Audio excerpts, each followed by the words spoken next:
Assalamualaikum warahmatullahi wabarakatuh. Perkenalkan, nama saya Desti Hirdiana. Saya dari Fakultas Bahasa dan Seni dengan NIM 25014220088. Di sini saya akan mempresentasikan hasil makalah saya dengan judul dampak negatif dan positif teknologi. Oke, yang pertama ada pendahuluan dan latar belakang. Perkembangan teknologi pada zaman era globalisasi ini sangat berkembang pesat. Teknologi telah mempengaruhi kehidupan masyarakat dan lingkungan sekitar dalam banyak cara. Salah satu keuntungan kemajuan teknologi yaitu telah banyak membantu kelompok masyarakat dalam meningkatkan perekonomian, termasuk ekonomi global masa kini. Namun, di sisi lain, banyak proses teknologi menghasilkan produk sampingan yang tidak dikehendaki, yang dapat mencemar dan menguras sumber daya alam, merugikan dan merusak bumi dan lingkungannya.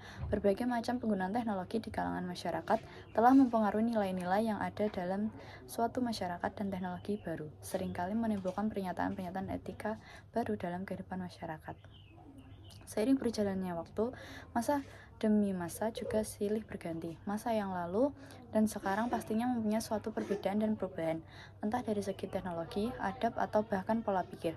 Manusia akan selalu berpikir untuk keberlangsungan hidupnya. Ia akan terus meningkatkan kinerja dalam kehidupannya, mencari cara untuk lebih memudahkannya melakukan aktivitas sehari-hari, sehingga banyak penemuan-penemuan yang memudahkan manusia dalam melaksanakan aktivitasnya, mulai dari munculnya alat teknologi seperti mesin cuci, sepeda motor, handphone, dan sebagainya, yang semakin lama semakin canggih sehingga memudahkan aktivitas manusia. Identifikasi masalah. Berdasarkan latar belakang masalah yang telah diuraikan di atas, maka penulis menemukan masalah yang telah diidentifikasi, yaitu mengenai bagaimana teknologi tersebut digunakan dan dampak apa saja yang diberikan oleh penggunaan teknologi, baik itu dampak yang diberikan secara positif maupun negatif. Dengan adanya masalah yang telah teridentifikasi ini, maka penulis akan dapat lebih fokus dalam menjabarkan pembahasan melalui makalah ini. Rumusan masalah. Adapun rumusan masalah yang dapat kita ambil setelah penulis melakukan identifikasi masalah ialah sebagai berikut. Yang pertama, bagaimana perkembangan teknologi yang ada di Indonesia. Yang kedua, apa saja dampak positif penggunaan teknologi yang dapat kita ambil. Dan yang ketiga, apa saja negatif penggunaan teknologi yang harus kita hindari. Kemudian, tujuan. Berdasarkan identifikasi masalah dan rumusan masalah di atas, maka tujuan dari penulisan makalah ini adalah sebagai berikut. Yang pertama, untuk mengetahui perkembangan teknologi yang ada di Indonesia. Yang kedua, untuk mengetahui akan dampak positif penggunaan teknologi yang dapat kita ambil. Dan yang ketiga, untuk mengetahui akan dampak negatif penggunaan teknologi yang harus kita hindari. Pembahasan. Sebagai negara berkembang, teknologi di Indonesia mampu mendorong berbagai kemajuan Indonesia dari segi infrastruktur dan hukum yang mengatur kegiatan di dalam internet. Indonesia sudah siap hidup di era digital. Kesiapan Indonesia dalam koneksi internet yang saat ini sudah semakin membaik di era 4G dengan informasi dan transaksi elektronik atau ITE. Masyarakat Indonesia secara umum antusias mengadopsi hidup digital, terutama dipicu oleh penetrasi internet dan penggunaan ponsel pintar yang terus meningkat setiap tahun. Telah banyak perkembangan era digital yang dilakukan Indonesia, termasuk media massa di Indonesia berubah dan dalam menyampaikan informasi. Media online atau internet di era sekarang ini menggeserkan media massa konvensional.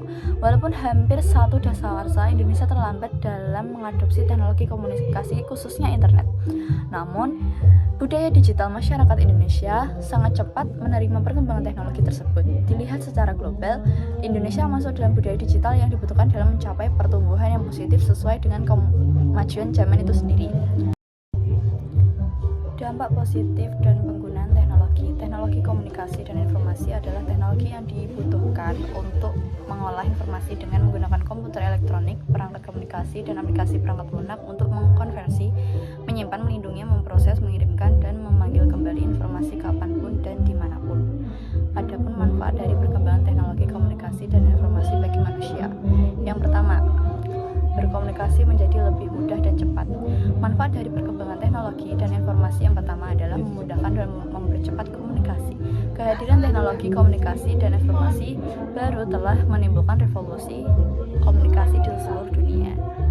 Yang kedua, memudahkan akses informasi. Selain memberikan kemudahan dalam berkomunikasi, kehadiran internet juga memberikan kemudahan dalam mengakses informasi. Kini kita dengan mudah dapat mengakses dan memperoleh jenis-jenis informasi maupun jenis-jenis berita dengan mudah kapanpun dan dimanapun. Yang ketiga, mempersingkat waktu dan memangkas biaya. Dalam dunia industri, waktu dan biaya sangat penting dalam produksi. Sebelum adanya teknologi komunikasi dan informasi, produksi dilakukan secara manual serta membutuhkan waktu dan biaya yang tidak sedikit karena sepenuhnya bergantung pada tenaga manusia. Yang keempat, proses perdagangan dilakukan secara elektronik. Dalam dunia bisnis, perdagangan adalah kegiatan pertukaran, pembelian, dan penjualan berbagai macam komoditas kepada sejumlah besar orang yang melibatkan pergerakan dari satu tempat ke tempat lain. Sebelum adanya teknologi komunikasi dan informasi, perdagangan dilakukan secara barter atau bertukar barang. Yang kelima, transaksi secara daring. Terkait dengan perdagangan secara daring, proses transaksi pun kini dapat dilakukan secara daring. Hal ini dapat kita temui dalam sistem perbankan. Sebelum berkembangnya teknologi, komunikasi dan informasi, sistem perbankan dilakukan secara manual dengan cara mengambil deposit secara langsung. Yang keenam, membuat proses komunikasi pembelajaran menjadi semakin menarik. Teknologi komunikasi dan informasi baru tidak hanya dimanfaatkan di bidang ekonomi, melainkan juga di bidang pendidikan. Saat ini, berbagai media pembelajaran yang berbasis komputer dan internet mulai digunakan di dunia pendidikan. Kegiatan belajar mengajar tidak lagi hanya terjadi di ruang kelas, namun dapat dilakukan secara daring. Penggunaan teknologi komunikasi dan informasi di dunia pendidikan semacam ini lazim disebut dengan e-learning. Yang ketujuh, membantu proses komunikasi pemerintahan. Manfaat dari perkembangan teknologi komunikasi dan informasi lainnya adalah membantu proses komunikasi pemerintahan.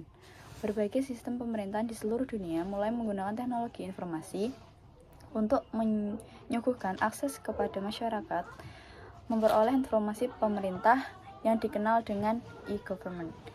Yang kedelapan, komunikasi tanpa batas.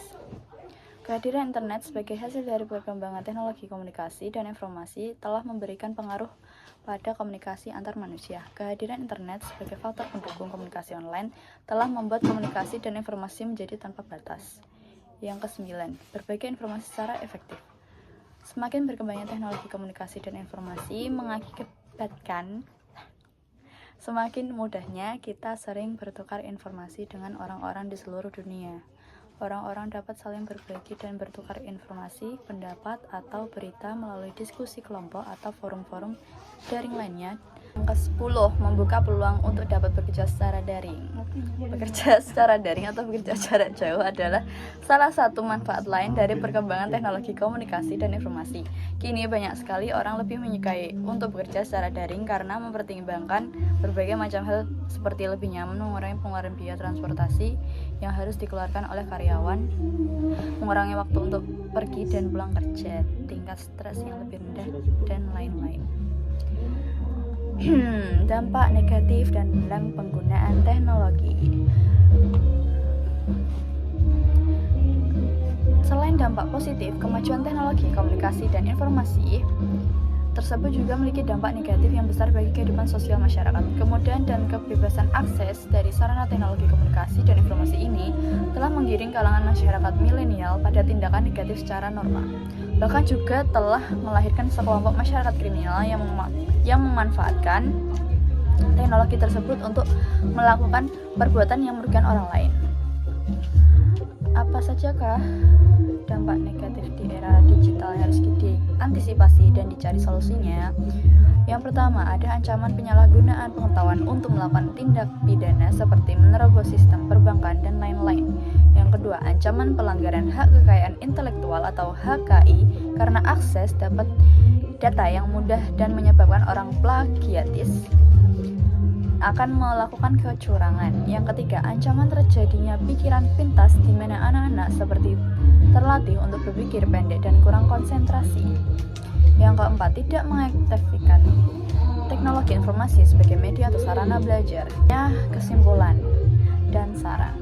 Teknologi adalah suatu hasil karya manusia yang bertujuan untuk menciptakan kemudahan dalam menjalankan aktivitas. Semakin bertambahnya tahun dan zaman, silih berganti. Perkembangan ilmu pengetahuan manusia semakin luas, sehingga muncul keinginan untuk menciptakan hal mempermudah dalam beraktivitas. Zaman milenial adalah zaman di mana teknologi sudah mengalami kemajuan dan hampir seluruh masyarakat di dunia sudah menggunakannya dan guna membantu aktivitas mereka. Namun, di balik kemajuan teknologi terdapat dampak yang akan diterima oleh masyarakat, terutama para pemuda dan pemudi, entah itu di mana. Dampak baik atau buruk, para pemuda dan pemudi di suatu tempat mempunyai peran penting bagi keberlangsungan generasi-generasi berikutnya. Salah satu dampak yang diperoleh dan perkembangan teknologi di era milenial ini ialah dari bidang budaya yang terancam punah. Jika para remaja tidak melestarikannya karena menganggapnya kuno dan ketinggalan zaman, namun dampak lainnya ialah para remaja dapat memperoleh dan mempelajari suatu ilmu dengan mudah karena cakupan teknologi yang luas dan akses global yang mudah didapat. Kemudian ada saran. Perkembangan teknologi membawa dampak yang positif maupun negatif dalam kehidupan individu, kelompok, dan organisasi. Oleh karena itu, hal ini dikembalikan kepada setiap individu bagaimana cara memanfaatkan teknologi. Sebaiknya menggunakan dan memanfaatkan perkembangan teknologi demi kebaikan dan pemanfaatan yang baik agar kita sebagai pengguna merasa nyaman dan dapat menikmati dampak-dampak positif akan hadirnya teknologi, serta dengan menghindari hal-hal negatif yang dapat menimbulkan kerugian bagi diri sendiri maupun orang lain. Sekian presentasi dari saya. Apabila ada kekurangan atau kesalahan, mohon maaf. Wassalamualaikum warahmatullahi wabarakatuh.